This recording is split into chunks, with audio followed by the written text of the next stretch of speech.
My name is Danielle Mullings, and I'm a tech lover and a film lover as well. So I operate in both fields. I've been doing this for probably for as long as I can think of, to be honest. From when I was little, computer class was always my favorite. And then second would be anything to do with the arts and kind of blending those two. So that being said, right now I wear a myriad of hats. One would be as the Partnership and Campaigns Officer for Transform Health, which is a global coalition looking at advocating for the use of digital technologies as a catalyst for the achievement of universal health coverage by 2030. I also work with various youth groups under the same digital health umbrella. So I also work with the Governing Health Futures 2030. I just finished my tenure as one of the young experts in tech for health as the region of the Americas representative. And then locally, I sit on the youth advisory board for the RGR Communications Group. I'm a TV host on Gen Z. I'm the guild president for the University of the West Indies Mona campus, and a myriad of different things. So I would say I exist at that intersection of youth, leadership, technology, and the arts.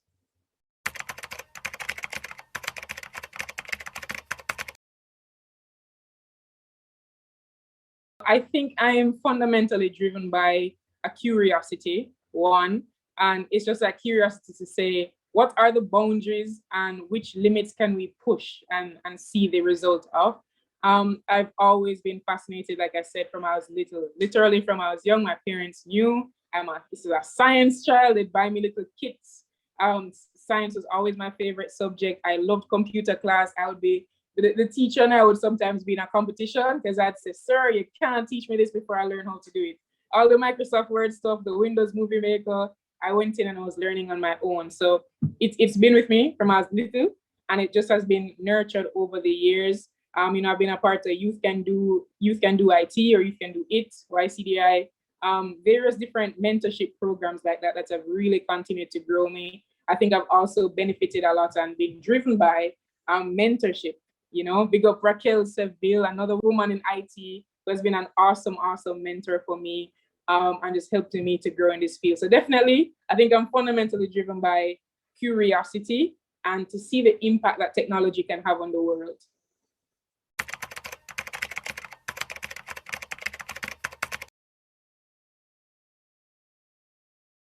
What I've really been trying to bring across is the youth voice in this space. And so my first time interacting with Transform Health was actually through the youth arm initially. So the same young experts in tech for health that I mentioned, that was my first foot through the door for digital health overall.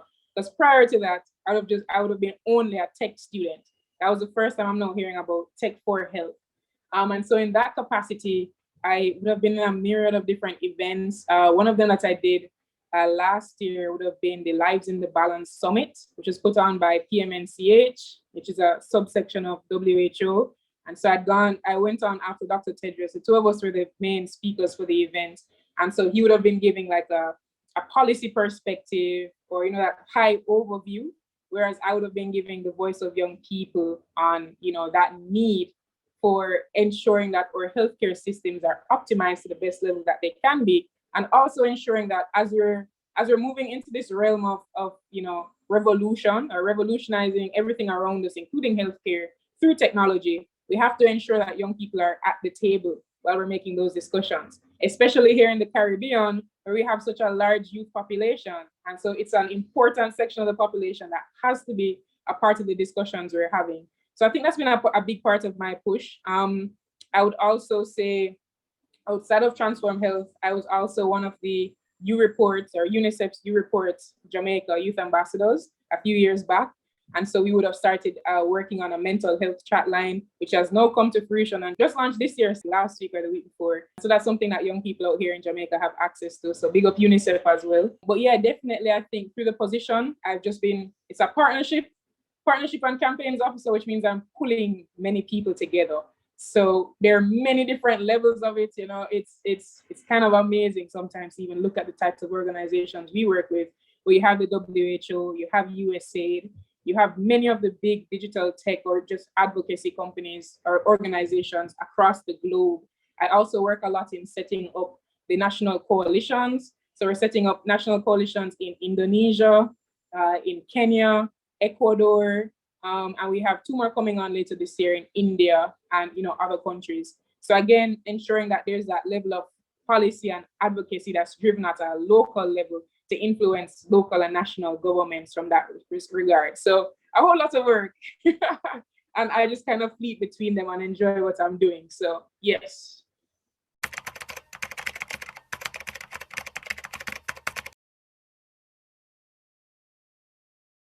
So I am always preaching about the need for digital literacy. I like the whole foundation of any revolution for digital technologies overall needs literacy first.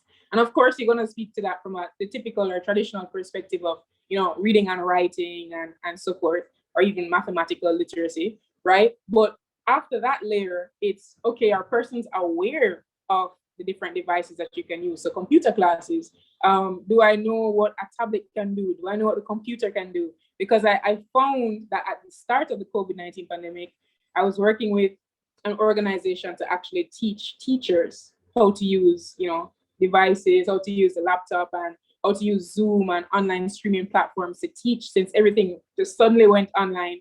And it really occurred to me, and I was saying, if our teachers are having this hard of a time, imagine just how much education needs to go into just digital literacy, both for our teachers and our students across the entire island. So I think that that would be the first level, literacy. After literacy, I would say the next step is access to hardware. So that means how easily is it for us to even import devices? The $50 customs limit is a bit a bit out there.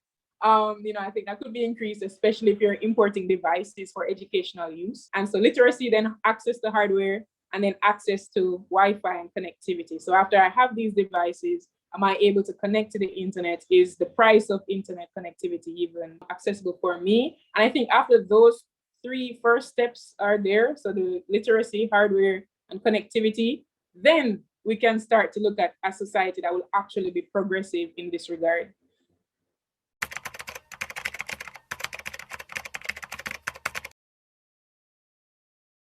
Definitely. So for this, right now, I wouldn't say they're personal initiatives, more like what I do through organizations for the rest of this year, that is, until next year.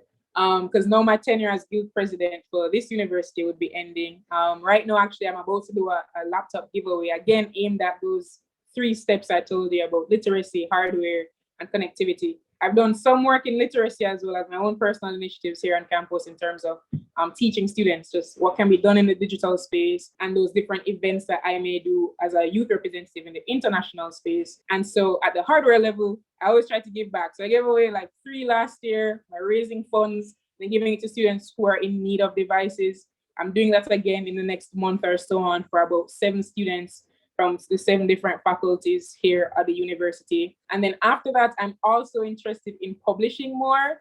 I have a lot of ideas, but sometimes I don't have enough time to sit down and write them out and so on. The last one I did was probably last year, looking at the youth needing to be involved in the COVID-19 response and the digital technologies response on top of that. So as a personal initiative going forward, I also want to write more and really put down a lot of that thought leadership with respect to the future of technologies here in Jamaica. I also want to connect more with our local bodies on healthcare. I think I've done a lot of work in the international space and I'm learning like crazy, but I want to start applying it more locally through our like government and national bodies. So I have reached out to some of my lecturers about that already, and they're interested. Some of them sit on different boards like that. So that's another area I would be looking at with respect to tech.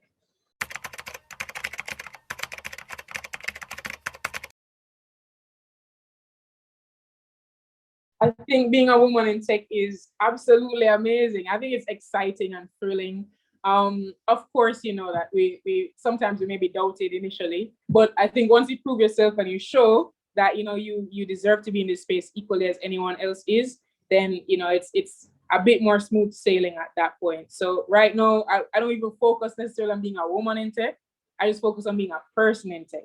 Somebody who's equally driven, equally ready to change the world as much as I can, and equally ready to be a positive impact in my society. But what I definitely always try to do is ensure that I'm encouraging those upcoming women in tech, So the students I may see in first year, or second year, or even some high school students that reach out to me from time to time saying, Danielle, you know, we love what you're doing in technology. And we're also an upcoming woman in tech and we want to do exactly what you're doing. And I'm like, 100%, you can do it. Just keep pushing. And of course, you know, just doing the best that you can with what you have right now, right? So that's something that I personally do. I love encouraging the next generation.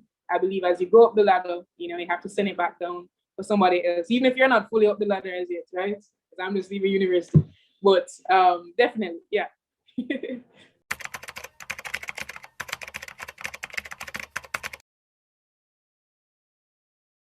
Ultimate impact. I don't think it's changed over the years. It probably is still the same. And this may sound very abstract, but ultimately, I want young people to believe in themselves and believe in their capacity and their potential. And that is something I've been working towards through the many different fields, but of course, technology is going to be one. Youth leadership is a major area in which I do that through as well.